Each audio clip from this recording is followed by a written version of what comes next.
नमस्कार, स्वागत है आपका कमोडिटी फटाफट में। अगर आपके पास भी कोई सवाल हो तो आप हमें पूछ सकते हैं। नंबर आपके स्क्रीन पर फ्लैश होंगे, उस नंबर को आप नोट कर ले 9136934065। इस नंबर पे आप अपना नाम, अपने शहर का नाम भेजकर और सिर्फ कमोडिटी से जुड़े ही सवाल इस नंबर पे भेजिए। अगले आधे घंटे तक हमारे दो मेहमान हैं जो आज आपके सवालों के जवाब देने वाले हैं। हमारे साथ हरीश शाही हैं इंडियन मार्केट व्यू के, और साथ ही प्रथमेश माल्या हैं एंजल वन से। आप दोनों मेहमानों का बहुत बहुत शुक्रिया। शुरुआत आज हम करेंगे गोल्ड और सिल्वर के साथ, क्योंकि कल से एफओएमसी की बैठक शुरू हो रही है और 2 दिनों की बैठक है। 18 दिसंबर को फेड का फैसला आ जाएगा ब्याज दरों को लेकर। हालांकि बाजार यही अनुमान लगाकर चल रहा है कि ब्याज दरों में 0.25% की कटौती होगी। लेकिन अगले साल 2025 के लिए ब्याज दरों को लेकर क्या कमेंट्री रहती है फेड चेयरमैन की, उस पर बाजार की सबसे ज्यादा नजर होगी, उससे गाइडेंस मिलेगा। क्वांटम क्या होगा ब्याज दरों में कटौती को लेकर, ये बाजार सबसे ज्यादा देखेगा। और साथ ही महंगाई को लेकर उनका क्या बयान आता है, यहां पर भी बाजार नजर रखेगा। लेकिन उससे पहले देखें तो शुरुआती कारोबार में बाजार में नरमी थी, अब थोड़ी खरीदारी दिख रही है। लेकिन एक और नंबर आपको हम उससे पहले बता दें, गोल्ड इंपोर्ट के जो स्क्रीन पर दिख रहे हैं कि गोल्ड इंपोर्ट में उछाल देखने को मिला। अप्रैल से नवंबर के दौरान करीब 49% ज्यादा इंपोर्ट हुआ है। यानी वैल्यू टर्म में देखें तो इंपोर्ट में एक जबरदस्त उछाल हुआ है, क्योंकि रिकॉर्ड स्तरों के पास सोना है। इस वजह से यहां पर वैल्यू टर्म में ज्यादा इंपोर्ट दिख रहा है। 49% से ज्यादा इंपोर्ट के नंबर वैल्यू टर्म में दिख रहे हैं। लेकिन इस दौरान एक्सपोर्ट में यहां पर कमजोरी दिख रही है। जेम्स ज्वेलरी एक्सपोर्ट 21.4 अरब डॉलर से घटकर 19 डॉलर अरब के आसपास, बिलियन के आसपास ये इंपोर्ट के नंबर्स आ गए हैं। एक बार फिर से बता दूं कि जेम्स ज्वेलरी एक्सपोर्ट 21.4 अरब डॉलर से घटकर 19.33 अरब डॉलर हो गया है। तो यहां पर एक्सपोर्ट कम हुए हैं, लेकिन इंपोर्ट वैल्यू टर्म में यहां पर ज्यादा दिख रहा है। लेकिन वॉल्यूम टर्म में हो सकता है कि यहां पर थोड़ी कमी जरूर दिखी होगी, क्योंकि दाम ज्यादा थे, इसलिए वैल्यू टर्म में ज्यादा दिख रहा है। चलिए भाव की बातचीत कर लेते हैं। हमारे साथ दोनों मेहमान बने हुए हैं। भाव अगर आप देखिए आज तो गोल्ड और सिल्वर दोनों में हल्की खरीदारी है, लेकिन बहुत ज्यादा तेजी नहीं है, क्योंकि बाजार का को इंतजार है कि फेड का फैसला क्या होगा। हरीश जी बताइए, क्या लग रहा है, गोल्ड की चाल आपको यहां से कैसी दिख रही है? गोल्ड जो है यहाँ से बुलिश लग रहा है, और फेड का जो ऑब्वियसली मीटिंग का है डिसीजन और इंटरेस्ट रेट कट का डिसीजन है, तो 0.25 जो है कम होने के चांसेस भी है, जिसका जो बेनिफिट है वो गोल्ड को मिलेगा। और ओवरऑल टेक्निकली अगर चार्ट पर देखें तो एक हल्की सी डिप का वेट है 77,100 के आसपास। एक सपोर्ट जोन है जो बाइंग के लिए बहुत अच्छा रहेगा। और टारगेट जो है यहाँ से 72,450 तक एक बार एक लेवल है जो रेजिस्टेंस जोन है 500 तक में। अगर ये क्लियर होता है तो 77,700 भी मिलेगा, और डाउनसाइड रिस्क इसका 76,880 के नीचे हम रखें इसमें स्टॉप लॉस की सलाह दे रहे हैं। 77,100 से 77,080 के आसपास खरीदे। टारगेट 77,450 पहला टारगेट है इनका, और दूसरा टारगेट है 77,700 का। यहां पर स्टॉप लॉस आपको लगाना है 76,800 रुपए का। प्रथमेश जी आप गोल्ड पर बताइए, क्या राय दे रहे हैं आज, किस तरह से ट्रेड करना चाहिए? उछाले में इसको बेचना चाहिए 77,480 पर। 77,710 का स्टॉप, टारगेट 76,800। फरवरी कॉन्ट्रैक्ट की बात कर रहा हूं। लेकर प्रथमेश जी आपकी राय क्या बन रही है? चांदी किस तरफ जाती दिख रही है यहां से? 92,300 मार्च वायदा, यहां पे सेल करें। 93,160 स्टॉप, टारगेट 90,800। तो गोल्ड सिल्वर पर ये व्यू आपकी तरफ से। हरीश जी चांदी पर आपकी क्या कॉल है? चांदी पे जो बाइंग लेवल आपने दिया है काफी नीचे का दिया है, क्या वजह है सर? सर चांदी अगर ओवरऑल अभी अपन प्रेजेंटली देखें तो एक रेंज बाउंड जोन में है, तो एक हल्का सा डिप, ज्यादा नीचे नहीं है, जस्ट 200 पॉइंट नीचे है। 91,100 के आसपास से हम लोग बाइंग कह रहे हैं, और अराउंड 400 चल रही है। तो एक डिप इसका एक्सपेक्टेड है जो लेवल है, और वहां से क्योंकि स्टॉप लॉस हमारा मेंटेन हो जाएगा, क्योंकि स्टॉप लॉस हम लोग 90,700 का बन रहा है, तो उसके नीचे रखे। वहीं टारगेट हमारा 91,500 और 91,850 का लग रहा है। तो जो पिछले 4-5 घंटे से अगर देखें, इवन दो पूरे दिन से ही अगर देखें, तो चांदी जो है रेंज बाउंड है, मूव नहीं आ रहा है, तो एक डिप का वेट है। क्रूड में क्या लग रहा है हरीश जी आपको? कच्चे तेल की चाल कैसी दिख रही है? आज फिर से दबाव दिख रहा है। पिछले हफ्ते तो करीब 4 से 5% की तेजी दिखी थी, लेकिन आज करीब 1% कमजोर दिख रहा है। ये कमजोरी फिर से बढ़ेगी क्या और उसके पीछे वजह क्या होगी? हालांकि फैक्टर्स कई सारे हैं जो क्रूड को सपोर्ट कर रहे हैं, जिसमें वापस से ईरान और रूस जो दो मेजर सप्लायर है उन पर और पाबंदी लगने की बात की जा रही। तो ऐसे में तो सप्लाई कम होने की आशंका फिर से बढ़ गई है। तो क्या क्रूड पर को फिर से सपोर्ट नहीं मिलेगा नीचे के लेवल पे? सर, क्रूड का पहले तो हम बात करते हैं जनवरी कॉन्ट्रैक्ट की, क्योंकि दिसंबर एक्सपायरी के पास है जस्ट। तो जनवरी कॉन्ट्रैक्ट में टेक्निकली अगर अपन देखें तो ये एक रेजिस्टेंस जोन के आसपास है और वहीं से इसमें सप्लाई प्रेशर नजर आ रहा है। तो बहुत ही इंट्राडे पॉइंट ऑफ व्यू से, short term point of view से हम लोग कह सकते हैं कि एक पैनिक सेलिंग देखने को मिलेगी हमको इसमें। तो इवन हम लोग ट्रेडर्स को सजेस्ट भी करेंगे कि 6000 या 5990 के आसपास हमें अगर क्रूड दिखता है तो हम लोग बेच के चलें। और टारगेट हमारे पास 5940 5900 का रहेगा और स्ट्रिक्ट बेसिस पर स्टॉप लॉस 6050 का रहेगा। हम लोग स्ट्रिक्टली इसलिए कह रहे हैं क्योंकि 6050 अपने आप में एक स्ट्रॉन्ग रेजिस्टेंस जोन है। अगर ये ब्रेकआउट हुआ तो मार्केट इसके बाद जो है फिर वही अपनी बुलिश सेंटिमेंट्स हो जाएंगे और मार्केट ऊपर साइड चला जाएगा। और अब बात करते हैं सपोर्ट की, जो सप्लाई प्रेशर का सपोर्ट है। नो डाउट इसमें सप्लाई प्रेशर का सपोर्ट जो है तो वो एक डिप पर मिलेगा हमें। तो अराउंड 5900 के पास मुझे लगता है कि वहां पर सेंटिमेंटल जो है बुलिश हो जाएंगे फिर से, और ये वहां पे बाइंग होनी चाहिए। ये है। चलिए, कुछ सवाल भी आ रहे हैं, वो सवाल एक एक करके ले लेते हैं। हमारे साथ पहले कॉलर है, परवीन है पुणे से। नेचुरल गैस इन्होंने बाई कर रखा है 288 पे।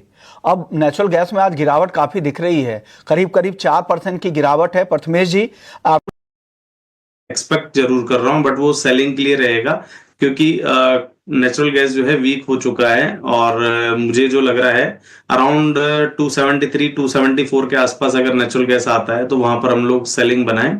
और इसमें जो टारगेट है अराउंड 262 और 255 के बनाएं।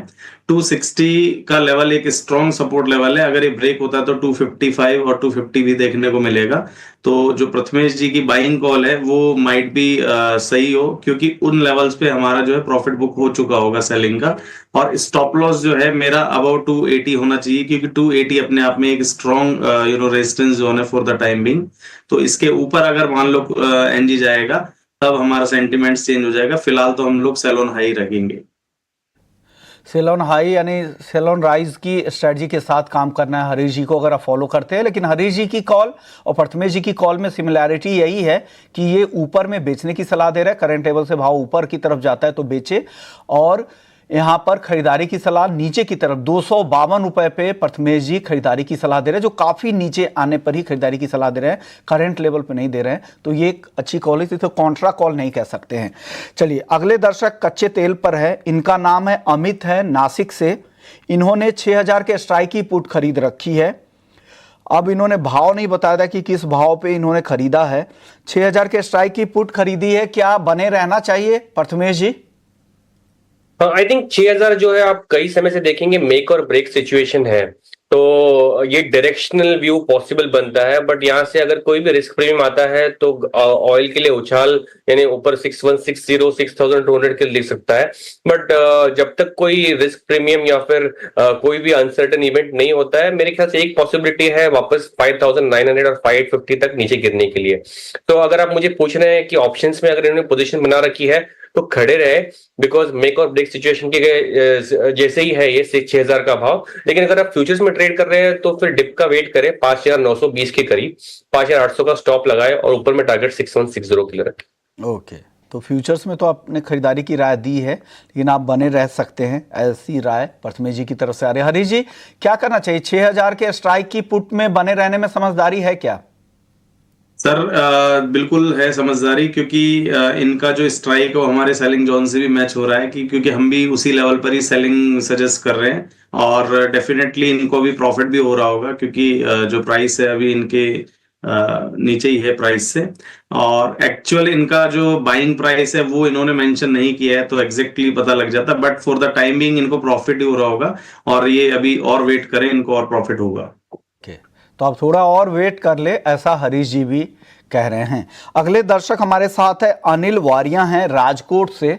इन्होंने 77,400 रुपए में 2 लॉट गोल्ड बाई किया है। प्रथमेश जी 77,400 में 2 लॉट गोल्ड बाई है। अब इनके भाव के आसपास ही है, बहुत ज्यादा नुकसान नहीं हो रहा है, क्या करना चाहिए? वेट करने में फायदा होगा क्या? आई थिंक ये एक इवेंट थोड़ा सा रिस्क है, अदरवाइज इनका रेंज जो है गोल्ड के लिए 77,000 मतलब एक हाथ 2 ट्रेडिंग सेशन में पॉसिबल है। 77,000 नीचे वाला भाव और ऊपर वाला भाव 77,650। तो ज्यादा इनको अपसाइड एक्सपेक्टेड नहीं है और डाउनसाइड नीचे 77,000 का है। ये रेंज को ध्यान में रखते हुए आप ये स्टॉप लॉस लगा सकते हैं या तो एग्जिट कर सकते हैं।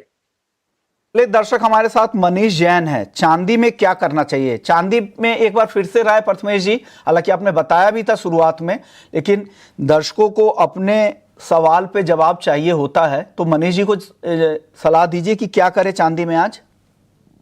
आई थिंक फिलहाल रिस्क रिवॉर्ड फेवरेबल नहीं है, इसके लिए इसको उछाले में बेचने की सलाह है। 92,300 के करीब इसको बेचे। मार्च वेदर की बात कर रहा हूँ। 93,160 का स्टॉप लगा और टारगेट 90,800 के लिए रखे। ओके, तो ये सलाह आपके लिए आ गई है।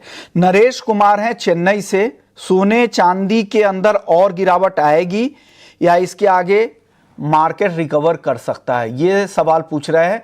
हरीश जी कैसा दिख रहा है आपको? मार्केट में क्या रिकवरी की फिर से संभावना आपको दिख रही है? यहां से फिर से तेजी बनेगी या मार्केट और नीचे आ सकता है? क्या करना चाहिए नरेश जी को? चेन्नई से इन्होंने सवाल भेजा है। सर बेसिकली रिकवरी के चांसेस तो बनेंगे और बन भी रहे हैं, लेकिन है ना जो सारा का सारा जो है क्रेडिट जाएगा अभी जो फेड मीटिंग का, तो पॉवेल की स्पीच भी है हमारे पास, तो इंटरेस्ट रेट पे डिपेंड करते हैं कि मार्केट किस साइड क्या डिसीजन लेता है। तो अगर हम लोग 2 दिन का वेट करें, उसके बाद अगर कोई पोजीशन बनाए, फ्रेश अगर बनानी है, intraday buying selling that is okay, लेकिन अगर हमको एक पोजिशनल व्यू चाहिए तो उसके लिए हमको 2 दिन का वेट करना चाहिए और उसके बाद हम लोग अपनी एंट्री बनाएं।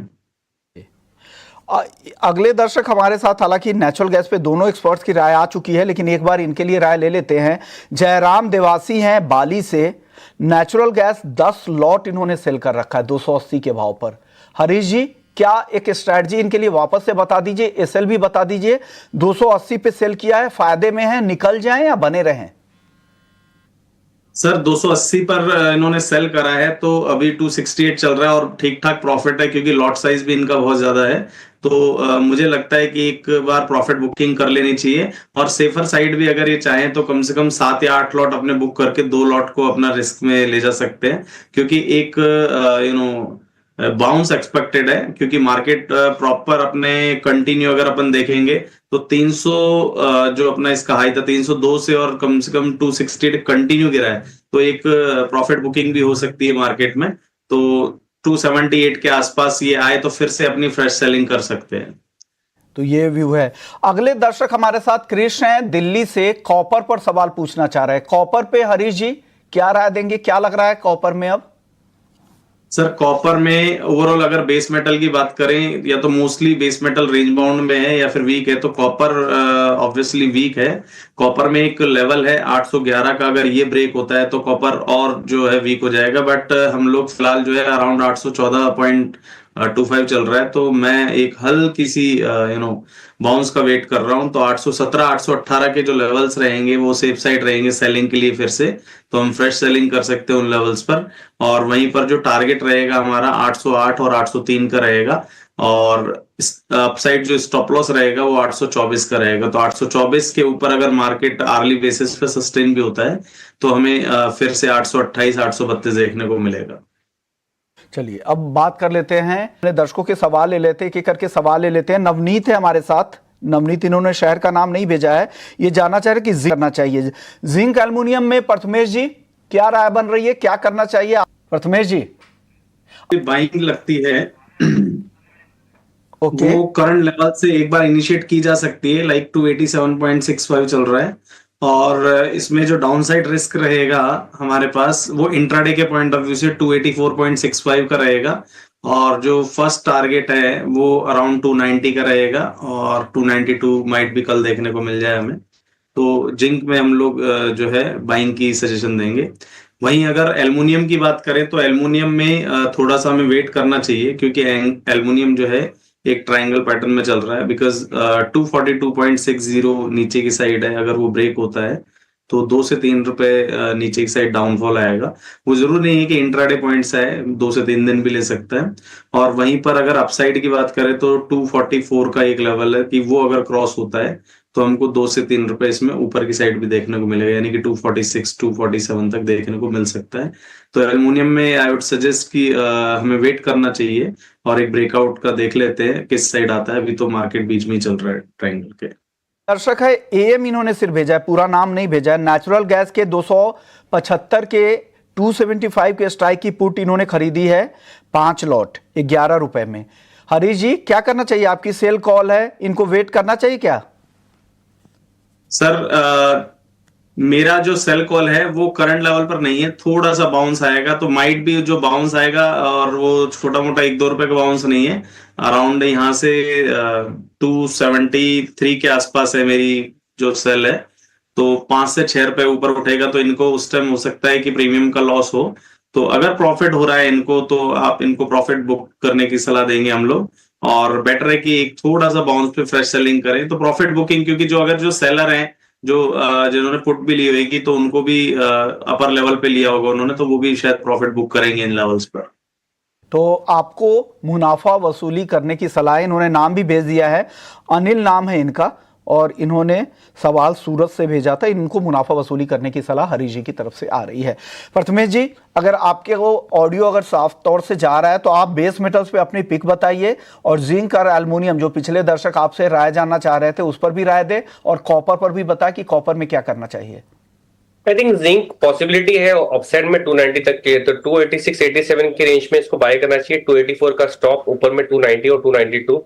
और कॉपर में मेरे ख्याल से बिक वाली ज्यादा बेटर साइड में है, इसमें नीचे गिरने की ज्यादा पॉसिबिलिटी है। 807 तक नीचे गिरने की पॉसिबिलिटी है। 818 819 के करीब बेचे, 822 से 824 का स्टॉप लगाए, और नीचे में टारगेट 807 और 803 के लिए रखे। दोनों एक्सपर्ट्स को लगता है कि कॉपर यहां से थोड़ा कमजोर हो सकता है। आपका टारगेट 807 रुपए का है, हरीश जी का भी टारगेट एक बार दिखा देते हैं कॉपर पर, वो भी बेचने की सलाह दे रहे हैं। उनको लगता है कि 808 पहला टारगेट, फिर नीचे में 803 तक भी फिसल सकता है, तो टारगेट भी आसपास ही है। तो यहां पर कोई कंफ्यूजन नहीं है। तो बेस मेटल्स को लेकर यह सलाह दोनों एक्सपर्ट्स की तरफ से। बेस मेटल्स में ही एक और काउंटर है लेड का, वहां पर हल्की खरीदारी आज दिख रही है, 180 के करीब है। क्या करना चाहिए हरीश जी 180 के आसपास लेड में?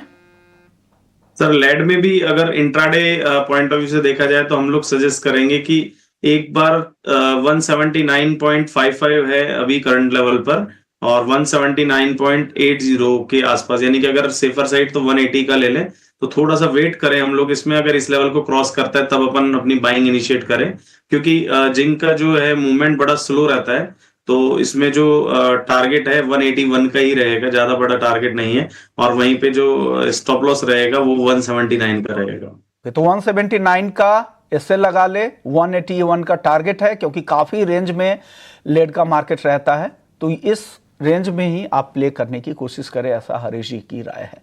शुक्रिया हरीश जी आपका और प्रथमेश जी आपका, आप लोगों ने वक्त निकाला, हमारे दर्शकों को गाइड किया। जाते जाते हरीश जी कोई डिस्क्लेमर देना चाहेंगे? डिस्क्लेमर ये है कि जो भी हमने कॉल्स दिए हैं उस पे हमने अपनी खूब रिसर्च तो करी है, लेकिन आप भी अपनी जो है फाइनेंशियल एक्सपर्ट से सलाह लें, और ये जो कॉल्स है वो हमने अपने क्लाइंट्स को भी दे रखी है। ओके, प्रथमेश जी आपकी तरफ से क्या राय है? कोई डिस्क्लेमर देना चाहेंगे जाते जाते? जो भी स्ट्रेटेजीज हमने यहाँ पे बताई है उसमें पॉसिबल हो कि हमारी ऑर्गेनाइजेशन के क्लाइंट्स के पोजीशन हो सकते हैं, इंडिविजुअल कोई भी पोजीशंस नहीं। ओके, शुक्रिया आप दोनों मेहमानों का, आप लोगों ने वक्त निकाला हमारे दर्शकों के लिए। तो कमोडिटी फटाफट को यहीं समेटते हैं, बाकी खबरों के लिए आप बने रहिए हमारे साथ।